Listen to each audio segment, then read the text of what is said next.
you know, as a small business in the first year, survival has always been sort of the number one. And we seem to have gotten a pretty good handle on that. You know, I think a lot of people in the beginning didn't think that we were going to make it because we were this weird alternative space that just served beer and wine, and they're like, how the hell are they going to pull that off? But we were having so much fun, and people kept coming, and I think the community really saw that this was a place to come and express yourself and put on amazing shows, and we were, you know, willing to put some creative energy behind it and let people do what they want, and I think that really helped.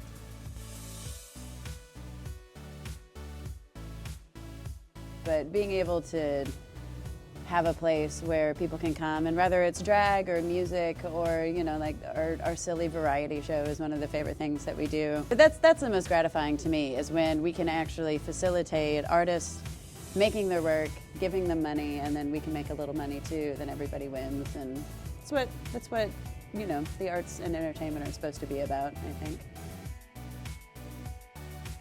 But I don't know, drag, to me, the interest has always been in putting on a spectacle in here, doing more than other people do and trying harder than other people do. You don't have to try that hard in a small town. A lot of people get away with that, but I'm not really interested in that.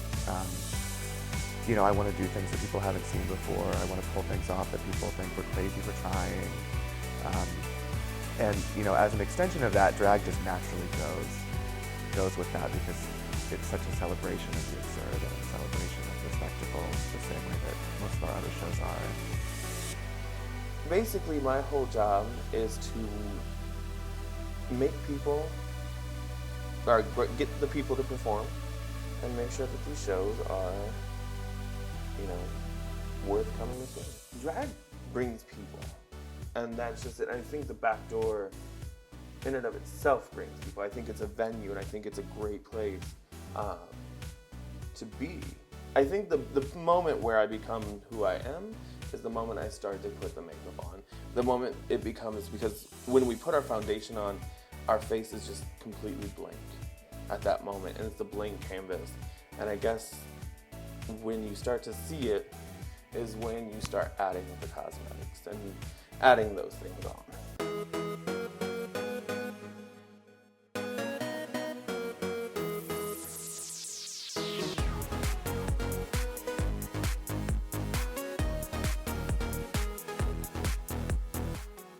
How would I define drag?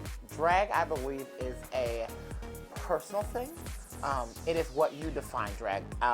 One thing I have learned about myself and my craft is that you don't let drag define you. You define drag, and you define what you want this to be for you. As soon as I'm out of this, I become Brandon. As soon as I get out of drag, I become a boy. I do not live my life as a woman, and I commend those who do, but I cannot do it for myself. It's very different. You tend to hide it from people. Some people don't understand it because some people think that you want to be a woman, or that's something that you want to do, but it's not. It really is it's an outlet for me. It's I'm a theater kid through and through. So it's really putting on a character, going out and performing. When I'm done, I'm done. And that's what it is. I live my life. I put on my jeans and a t-shirt, and I'm me.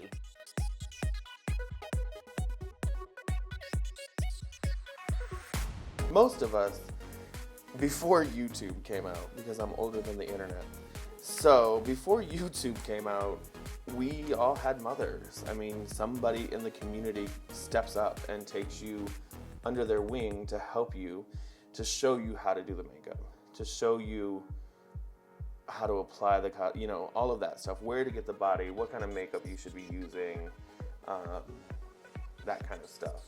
So you call that your drag mother, and it's your family. I mean, ultimately, at the end of the day, they're as much family as anyone else.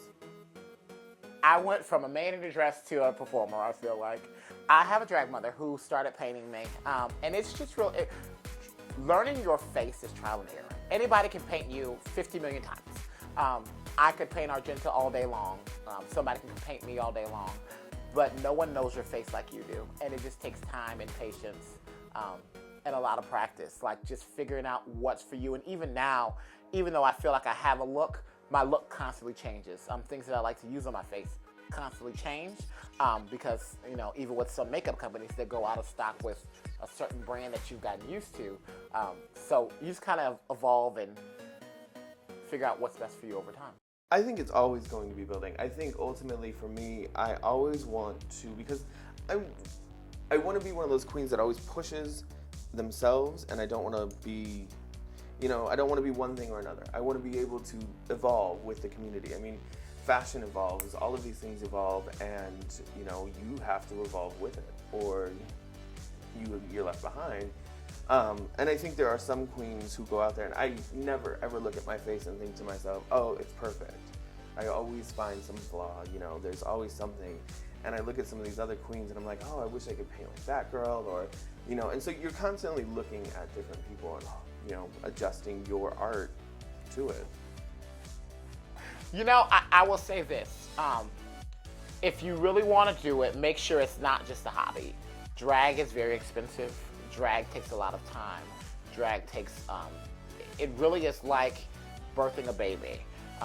And you can't just have the baby and put it there and do nothing to nurture it to make that baby grow.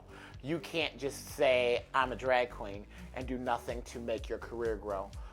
You have to find mentors, you have to perfect your craft, you have to watch things. You know, you'll find me going to many different pageant systems, many different shows, just because I'm watching and I'm learning.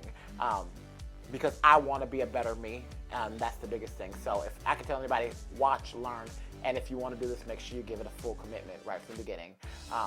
You know, Halloween is okay, but you know, if you want to be a full-time entertainer, female impersonator, it's a lot of time, it's a lot of work, but it's so rewarding at the very end. So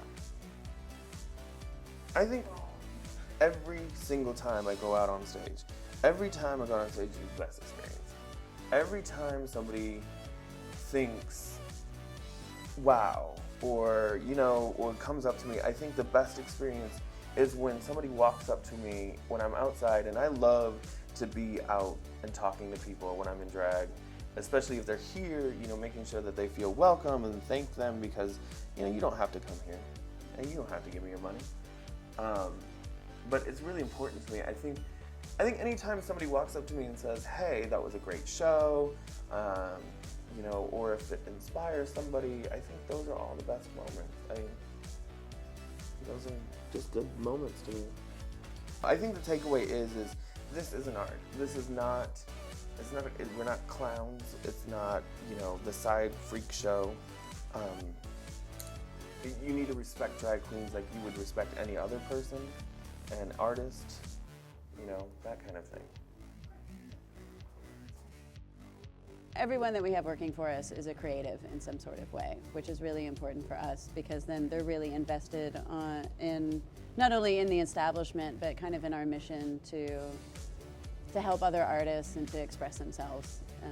Like in a dream world, if we had like lots of money and were able to grow ourselves bigger one day, it would be cool to be a theater that's also a dance hall, that's also kind of whatever we want it to be, which we are that on a very micro scale. And so for right now, I think when I look back at what's happened over the last year, I'm kind of amazed. I get really frustrated because I can be very myopic with things and, you know, be like, oh, and we're not there and we're not making enough money and people don't know who we are. And then I'm like, oh, wow, no, lots of people know who we are and we're doing really great work.